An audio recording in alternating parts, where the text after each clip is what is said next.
Okay, welcome everybody to the meeting of the Environment Committee on Thursday, the 6th of February. Sorry about my look on the webcam. I appear to have got a nosebleed.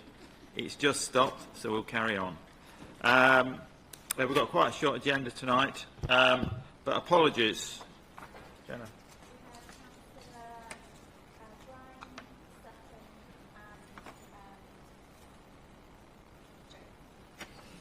Any other apologies? No, we've got no other apologies. Okay. Agenda item number 2, declarations of interest. Do we have any declarations of interest? Oh, actually, before we start, I just need to read out the general announcements. Just to remind people that for the public who are here, or actually not here, that the meeting will be filmed for live or subsequent broadcast via the Council's internet site. The whole of this meeting will be filmed except where there is confidential exempt items which are being considered in the absence of the press and public. By entering the Council chamber and using the public sitting area, you are consenting to being filmed. If this presents any difficulty, please inform Democratic Services. Please ensure your delegate card is placed correctly in the mobile phone unit. You must speak clearly and directly into the microphone. And if members collect their posts from the room, and also make sure your phones are switched off. Just for any members of the public who are watching, this is a committee meeting, and it is the councillors who I've got names that have a councillor in front of them, are the people who make the decisions and debate them. The other people sitting around this table with names in front of them are the officers. And if you're not aware of how councils work, they're effectively the local civil servants. So I hope that explains where we are. We'll now move on to the minutes of the last meeting, agenda item number 3. This is minutes of the meeting, the 6th of December. 5th of December, thank you. Yes, thanks, Nick. He wasn't there, okay. So, are there any amendments? Page 1, page 2, page 3, page 4, page 5, page 6, page 7, page 8, and page 9. If there are no amendments, would somebody like to move? Seconder? Have a seconder? Paul? All those in favour of accepting these minutes? That's carried. I will now sign these minutes.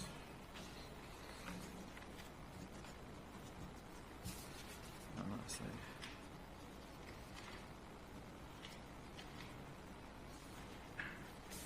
You pass them. Sure. Pass them. Sure. Great. Okay. Are we now on to public question time? As far as I'm aware, we've had no public questions. Just before we go into that, I'm going to use Chair's prerogative just to make a couple of announcements. Firstly, you may have been aware in the local press recently, and also on the Council newsletter, that I'd just like to congratulate our environmental health officers for their diligent work last October. There was a report of a fire by Tunley, by a building company at Tunley, and they went and warned them about burning rubbish, plastic and so forth in their yard, and they carried on burning it the following day.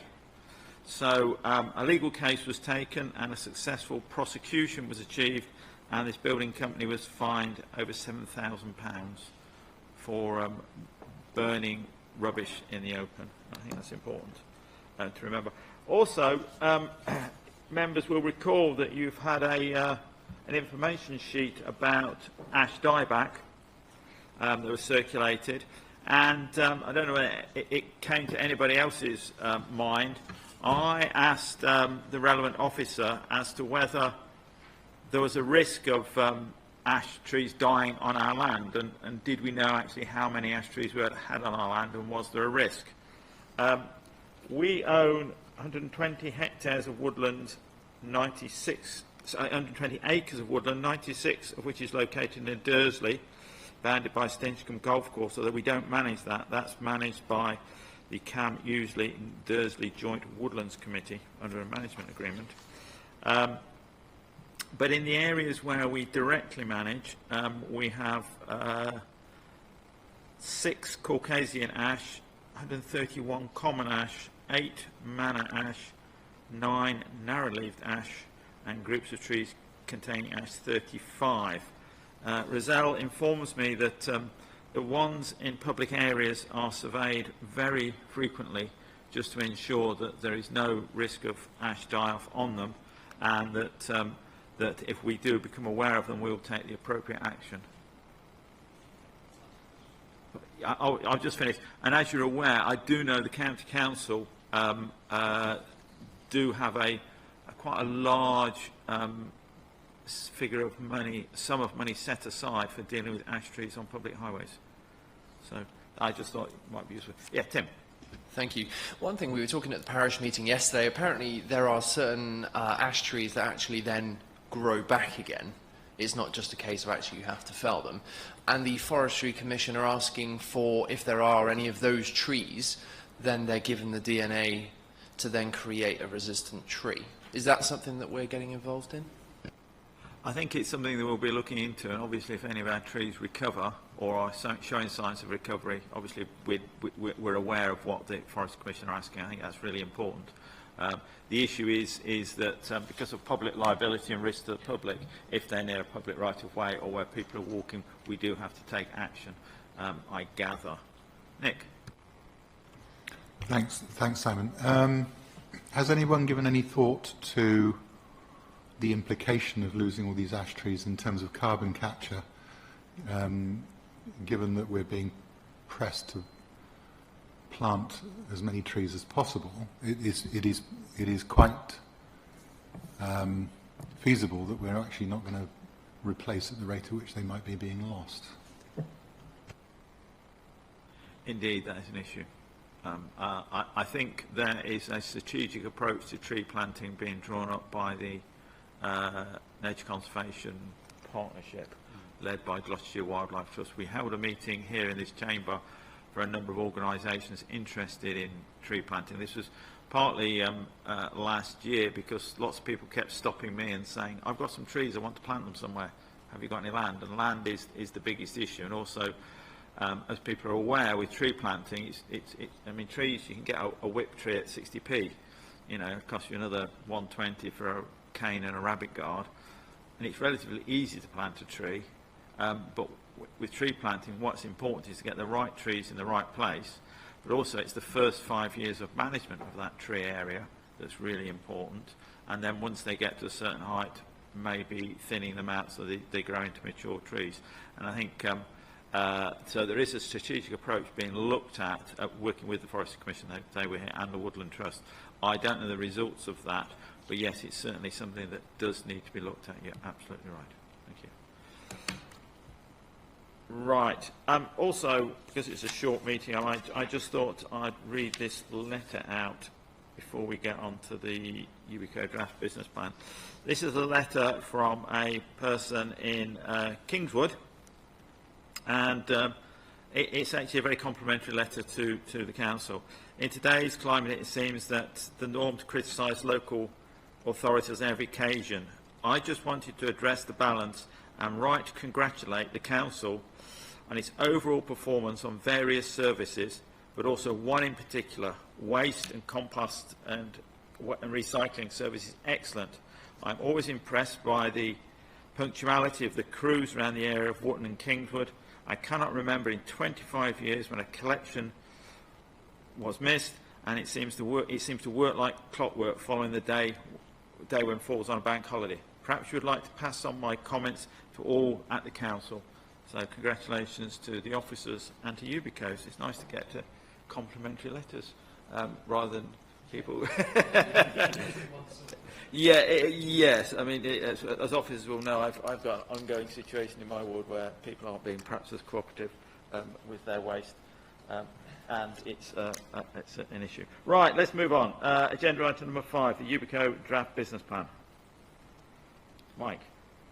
Should have been media, really, Simon. That seamless flow of the compliment regarding Thank you, members. I'm bringing this report to the committee tonight following Grant Conroy, who gave a presentation to Environment Committee in December to show members and give members a chance to feedback on the draft business plan.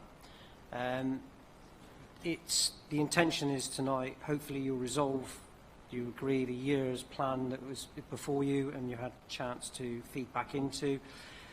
And then I, as one of the non-executive directors, on the 13th of February will go to, if you agree, to vote it through for the next year. Obviously, they've got their 5-year business plan, but this is the year that they have brought. And as I agreed with you last year, that it will come through to Environment Committee prior to it being sanctioned by the non-executive directors and then the shareholder, which is Cathy O'Leary, our Chief Exec. I haven't really got much more to add, so I don't know if that's okay. Thank you, Mike. This was subject to a presentation by Ubico at the last meeting? In December, yes, as we recall. Are there any further questions? Tim? Thank you. There were just two questions. One, when it talks about the high sickness rates in some operational services, is this because of something related to what Ubico are doing? So in terms of, I'm sure it's not, but PPE, or because they're out in the cold, or what's actually causing the sickness, or are you talking about more mental types of sickness? That's my first question. Okay, in answer to that, it's a mixture of a number of things, especially across the type of organisation it is. You know, it is a type of industry that you're going to get a lot more possibly slips, trips and twisting. And it's one of the things that they've set up a compliance service area, which is headed by Mike Penny, and they're looking at that all the time to actually reduce that where they can. And they actually have a health and safety board set up that they take those back, and that does come fed back into the non-executive directors to address or to look at. The management team, because at the moment currently Gareth has just taken up his post as chief executive, so Beth Broughton is now the interim MD of Ubico, and I'm sure it will continue that the health and safety board will meet regularly to discuss anything. But they also, I will say as well, Tim, that they are taking mental health very, very seriously as well throughout their area. And I can say from my point of view, it's very well acknowledged that when they have people with mental health, they're supporting where they can. Any other questions? Okay. Nick?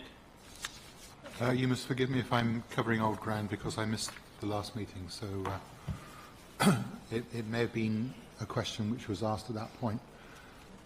With Javelin Park coming on stream, is there any likelihood that our collection regimes will change? In other words, is there still the same pressure to harvest out recyclates, for instance, or is it all heading down the road to Whitminster for throwing on a bonfire? Well, it's a very good question. The answer is, both in environmental terms and in terms of the cost of the public purse, it's better to recycle. There are very significant carbon savings in recycling, so it's important to separate it. And also, if you look at the top line figure, I did a quick calculation on the cost of our recycling last year, and this is, don't quote me on this, an accountant will tear it apart, probably. But just dividing, actually looking at our costs we spent for our recycling contractor and the tonnage we took, it was around £12 a tonne, the cost. The gate fee at the incinerator is £189 a tonne. Now, obviously, there's an offset from that in terms of the electricity they generate, and there are various other things. But the bottom line cost to the taxpayer, council taxpayer of the county, now we, as a district, we don't pay that gate fee, that's paid by the county council. But to the overall council taxpayer in Gloucestershire, it is both better financially and environmentally to recycle. I don't know whether the officers have got anything to add to that.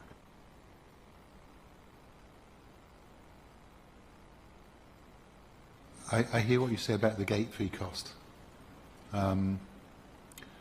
Do private contractors like Smiths, for instance, do they charge the same gate fee, or are we being, sorry, I was going to use the word forced, I shouldn't say that. Are we being persuaded to, or are we required by law to give our black bag waste to the county council? Would it not be cheaper to give it to a private contractor? I can't remember the exact bit of legislation or the paragraph number. However, because I had a meeting with Patrick about this very issue very recently, as a collection authority, we are required by, as soon as the waste goes into the refuse vehicle or the recycling vehicle, the disposal authority has the power to direct the collection authority where to send that material, unless the collection authority can demonstrate that where it's sending it is higher up the waste hierarchy than where it's being directed. So the County Council, as the disposal authority, are more than happy for us to send our recycling to be recycled, because that's higher up the waste authority, waste hierarchy. But in terms of the residual waste, we have a direction to send it to the incinerator. Whether we could challenge that to go to a cheaper option is a moot point. And I know the organisation R4C is looking at challenging it through various means, and there is a lot of debate about it. I think the only case that I know of was in West Norfolk, where again the local authority did, the collection authority did send their residual waste to a sorting plant. So it was a dirty MRF where it sorted before it went in the incinerator, but that was close by. In terms of the costs here, there is no, at the moment, obvious cheaper solution. So we are directed, unfortunately. Your term being forced is probably too strong, but we are directed by the county. Indeed. Any actual questions on the business plan itself? Interesting points. If there are no questions, yeah. On the table on page 23, yeah. would I be right in thinking that the figures there are a proportional distribution related to headcount or rateable value? What's the basis of the split in terms of running cost? Okay, the officers will correct me if I'm wrong on this. My understanding is that these figures are based on the service, the total service that Ubico provide to each authority, and the number of properties and the agreed sum beforehand. As you recall, this is a rolling contract, and the figures are agreed each year. So the reason why the Forest of Dean is so low is because I think they only provide, what they provide for? Just street cleaning for the Forest of Dean. And their waste is collected by Biffa, I think. Biffa. So there is a very different, and some of them have grounds maintenance, some of them don't, some of them have street cleaning. So it is very variable. The only one, yes, so they're all quite different. It's also the collection method, the actual specification that we've come to. So it's quite hard to compare. In theory, when the Joint Waste Committee existed, there was going to be some benchmarking of the comparable services, but I'm not sure that work was ever done.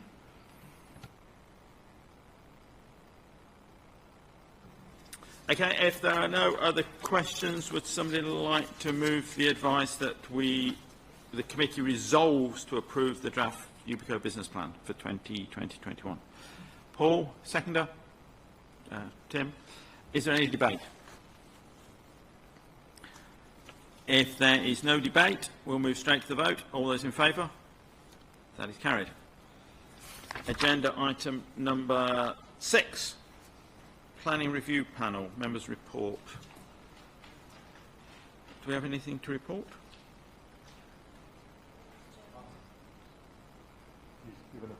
Oh, Hayden Jones normally reports. Sorry, I was unable to attend PRP this week, so Okay, I have no idea what they talked about. Perhaps Brendan can enlighten us. I was unable to attend this week as well, so unfortunately I can't report on this week's meeting, but I'm sure there'll be notes that can be circulated. I do have a copy of the agenda that was discussed, if that's any help. I know what's on the agenda, but I don't know what they discussed and agreed anything. There would appear to be a presentation regarding sites which have come forward under the SALA process, which haven't been previously identified as part of the plan review. Yes. And one particular, it's a number of small sites and one large one at Whitminster. Yeah, yeah. Okay. Item number 2, the Stroud Concordat meeting. That's a committee that I sit on. The Concordat hasn't met, but it's being renamed the Regeneration Committee, and it's meeting next week on the 13th, I think. Is that right? It is the 13th. 13th, 10 o'clock. That's yeah. right, Chair. Yeah. Thank you. Okay. And performance monitoring. This is not a quarterly meeting, so I gather there's been no performance monitoring report carried out. That's correct, Chairman. There'll be a substantive report at next week, the next meeting of this committee in April. Yeah. Okay, we're on to agenda item number 7, which is work programme.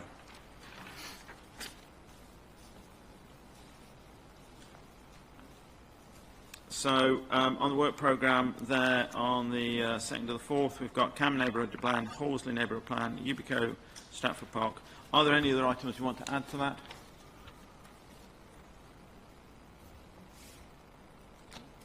Yep.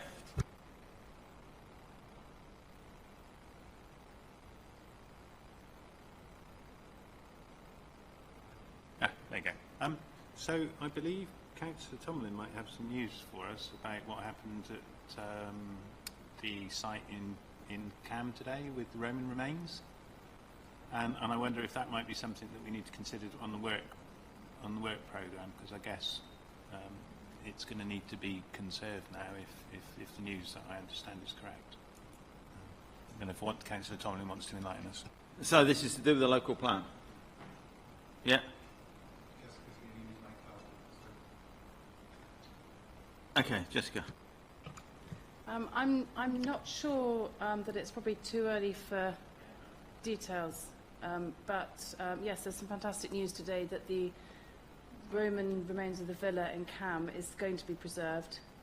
Bovis Homes have recognised the importance to Cam and the local community and are going to preserve it, but there's obviously further discussions that they need to have with Gloucestershire County Council and Stroud District Council. Great, that's great news. I'm sure the county archaeologists will be as diligent as usual and make sure that everything is done in the appropriate manner, he said. Thank you. Okay, if there's nothing else, we only need to note the work programme. So if there is nothing else on the agenda, the members' questions, there are no members' questions. So thank you very much. Thank you. Nice quick meeting. Thank you.